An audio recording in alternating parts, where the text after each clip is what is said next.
හයි චිකු hub YouTube channel එකට අදත් ඔයාලව ආදරෙන් පිළිගන්නවා. අද මම ඔයාලට කියන්න යන්නේ හොඳ quality CV එකක් හදාගන්න වැදගත් වෙන පුංචි tips ටිකක්. අපි job එකකට apply කරනකොට අනිවාර්යයෙන්ම CV එකක් හදාගන්නම ඕනේ. ඉතින් ඒකට වයස් ભેදයක් නැහැ. සමහර අය හිතනවා CV එකක් තියෙන්න ඕනේ ඉස්කෝලේ ගිහින් ඉවර වුණ, කැම්පස් ගිහින් ඉවර වුණ කෙනෙක්ට විතරයි කියලා. එහෙම හිතන්න බෑ. මොකද තමන් කරන රස්සාව අපිට කොච්චර කල් කරන්න පුළුවන් වුණත්, අපි කොච්චර කල් කරන්න හිතන් හිටියත්, එහෙම නැත්තම් තමන්ගේම බිස්නස් එකක් කරන කෙනෙක් වුණත් හොඳ CV එකක් අප්ඩේට් කරලා තියාගන්න එක වටිනවා. එතකොට අපි දැන් CV එක හදාගන්නකොට නිකම්ම අපේ තොරතුරුයි විභාග ප්‍රතිඵලයි ඉස්කෝලේ කරපු ක්‍රීඩායි ටයිප් කරලා එහෙම හදාගත්තොත් ඒක CV එකක් කියලා කියන්න බෑ.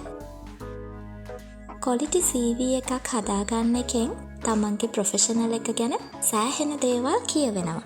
දැන් කාලේ CV එකක් හදන ට්‍රෙන්ඩ් එක තමයි තමන්ගේ ක්වොලිෆිකේෂන් වගේම තමන්ගේ හැකියාවන් දක්ෂතාවයන් ගැන චුට්ටක් ඒකට එකතු කරන එක. මොකද විශේෂයෙන් අපිට තියෙන soft skills ගැන මෙහෙම වෙන දාන්න ක්‍රමයක් නැති නිසා. People skill, communication skill, leadership qualities, teamwork ඔන්න ඔය විදිහට ලැස්තුව දිගට යනවා. ඇත්තටම ඕකේ පරණ කතාන්තරයකුත් නෙමෙයි. ඉස්සර තිබුණ CV එකක වුණත් ඔයාලා දැකලා ඇති මුලින්ම තමන් ගැන වාක්‍ය දෙක තුනක් ලියන විලාසිතාවක් තිබ්බනේ. ආන්න ඒකත් ඕකම තමයි. හැබැයි එක දෙයක් තියෙනවා. මේ තමන්ගේ දක්ෂතාවයන් හැකියාවන් නැත්තම් soft skills කියලා දාන එකේ බොරු ලියන්න යන්න එපා. ලියන්නන් වාලේ ලියන්නත් එපා. උදාහරණයක් විදිහට ගත්තොත් අපිට නායකත්වයක් අරගෙන වැඩ කරනවට වඩා තමන්ට පහසු තමන්ට අදාළ කාර්ය කරලා ගෙදර යන එක කියලා හිතමු. ඒකේ වැරැද්දක් නැහැ. එහෙම අයත් ඉන්නවා. අන්න එතකොට CV එකේ දාන්න එපා leadership qualities කියලා. එතකොට පැය ගණනාවක් වැඩ දෙන්න අපි ආස නැත්තම් long hours committed කියලා දාන්න යන්නත් එපා. ඒ වගේම අවශ්‍ය කරුණු විතරක්ම මේ CV එකට ඇඩ් කරන්න අපි වග බලා ගන්න ඕනේ. දැන් අපි හිතමු අපි ආටිකල් එකක් ලියනවා කියලා. ලියලා ඉවරුණ ගමන් ඒක අදාළ කෙනෙක්ට යවනවද? නෑනේ. ඒ වෙනුවට අපි කරන්නේ ඒකට හොඳ එඩිට් පාරක් දෙන එක. තව පාරක් කියවලා එඩිට් කරලා අනවශ්‍ය තැන් අයින් කරන එක සහ වෙනත් අවශ්‍ය දෙයක් තියෙනවා නම් ආයෙත් ඒකට එකතු කරගන්න පුළුවන්.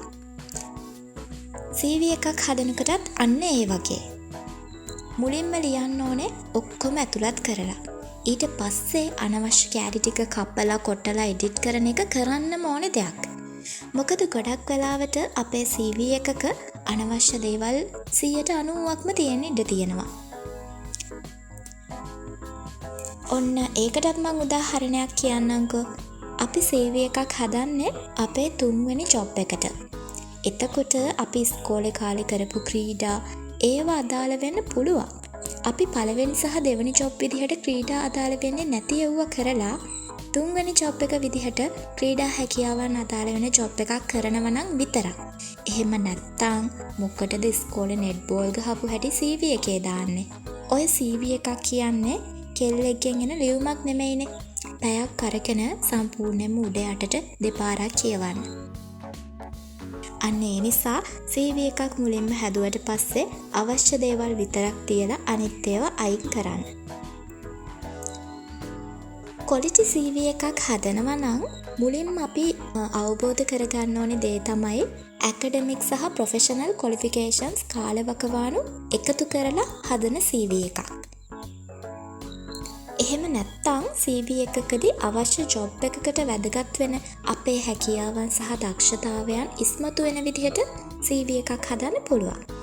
ගොඩක් වෙලාවට වැදගත් වෙන අනිත් CV වර්ගය තමයි academic, professional, functional මේ ඔක්කොම එකතු වෙච්ච CV එකක්. විශේෂයෙන්ම තමන් කැම්පස් එකෙන් අවුට් වෙලා ජොබ් එකක් හොයනකොට, එහෙම නැත්තම් තමන්ගේ වෘත්තීය ක්ෂේත්‍රය මාරු කරනකොට එහෙම ෆන්ක්ෂනල් CV එකක් මේකට ගොඩාක් ගැලපෙනවා. ඒ වගේම අද කාලේ CV එකක් හදනකොට දාන්න පුළුවන් දෙයක් තමයි තමන් ගැන පුද්ගලික විස්තර ටිකක්. ඒ කියන්නේ තමන්ගේ ඉන්ටරෙස්ට් මොනවද? තමන් විවේක වෙලාවක් තියෙනකොට කරන්න කැමති දේවල් ටිකක්. ඒකට උදාහරණයක් කිව්වොත් අපි මොනවා හරි ගමේ ස්පෝර්ට් ක්ලබ් එකක එහෙම නැත්නම් සෝෂල් ක්ලබ් එකක තනතුරක් දරනවා නම් අන්න ඒක ඉන්ටරෙස්ට් එකක් විදිහට ගලපලා ලියන්න පුළුවන්. පොදු ජන වැඩ කරන්න කැමති නම් ඒ වගේ දෙයක් උනත් ලියන්න පුළුවන්. නිකන් ඉන්න වෙලාවකට පත්තරයකට හැම ලිපි ලියනවා නම් ඒකත් ඒ විදිහට අපිට CV එකේ දාන්න පුළුවන්. CV එකක් හදනකොට චුට්ටක් ක්‍රියේටිව් වෙන්නත් ඕනේ. දැන් අපි කලින් කිව්වනේ ගොඩක් වෙලාවට අලුත් CV එකක තමන්ගේ හැකියාවන් කුසලතා හැමත් දානවා කියලා. හැබැයි එතෙන්දී වුණත් CV එකේ වෙන තැනකදී වුණත් අපි ලියන වචන කොයිතරම් සුලභද කියන එකත් අපි නිකමට හිතලා බලන්න ඕනේ.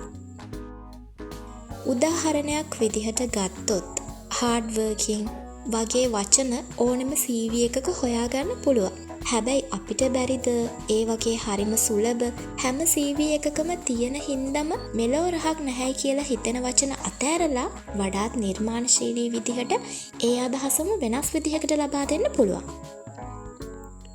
මේකට පොඩ්ඩක් Google search කරලා පොඩි උදව්වක් ගන්නත් පුළුවන්. උදාහරණයක් විදිහට ගත්තොත් leadership qualities තියෙනවා කියලා දානවට වඩා තමන් ක්ලබ් එකේ ප්‍රෙසිඩන්ට් කියලා දාන එකේ ලොකු බරක් තියෙනවා. මොකද හැමෝම දානවනේ leadership qualities කියලා. තවත් අපි අනිවාර්යයෙන්ම හිතන්න ඕනේ කාරණාවක් තමයි අපි සාමාන්‍යයෙන් දිගටම ඉගෙනගෙන ඊට පස්සේ දිගටම රස්සාවක් හෝ රස්සා කිහිපයක් කරනවා.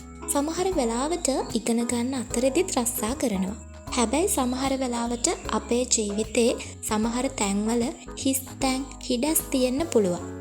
එක්ක රස්සාවක් කරන්නේ නැතුව ගෙදෙට්ට වෙලා මාස ගාණක් ඒ කියන්නේ මාස 6ක් අවුරුද්දක් වගේ හිටියා වෙන්න පුළුවන්.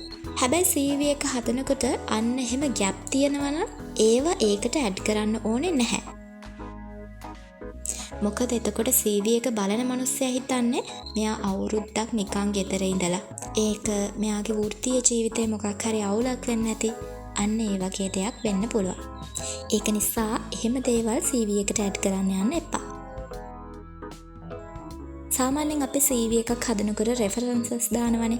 ගොඩක් වෙලාවට reference විදිහට දානවා මීට කලින් කරලා තියෙන jobs වල හිටපු bossලාගේ contact. එතකොට අපේ job experience ගැන දැනගන්න ඒ job එකක boss කෙනෙක්ට හරි මානව සම්පත් අංශයට හරි කතා කරලා අහගන්න පුළුවන්. ඒ ඇරෙන්න සමහරු තව referenceලා දෙන්නෙක් විතර CV එකට දානවා. ඒකේ අවුලක් නැහැ.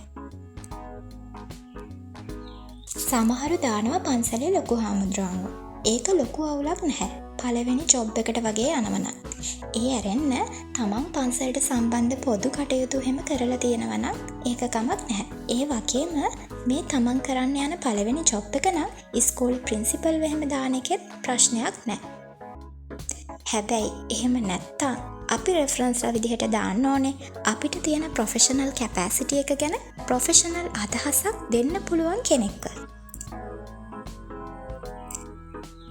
ඉතින් මං හිතනවා අද ඔයාලට CV එකක් නිවැරදිව හදාගන්නේ කොහොමද කියලා පොඩි අදහස් ටිකක් මේකෙන් ගන්න පුළුවන් වෙන්නේ නැති කියලා. ඉතින් මගේ වීඩියෝ එක ඔයාලට වටිනවා නම් අනිවාර්යෙන්ම ඔයාලගේ යාළුවෝ අතර ෂෙයා කරන්නත් අමතක කරන්න එපා. ඒ වගේම අනිවාර්යෙන්ම ඔයාලගේ කමෙන්ට් එක දාගෙන යන්න. ඊළඟ සතියේත් මේ වගේ ලස්සන වීඩියෝ එකකින් එනකම් ඔයාලා සතුටින් පරිස්සමෙන් ඉන්න. මම චිකු.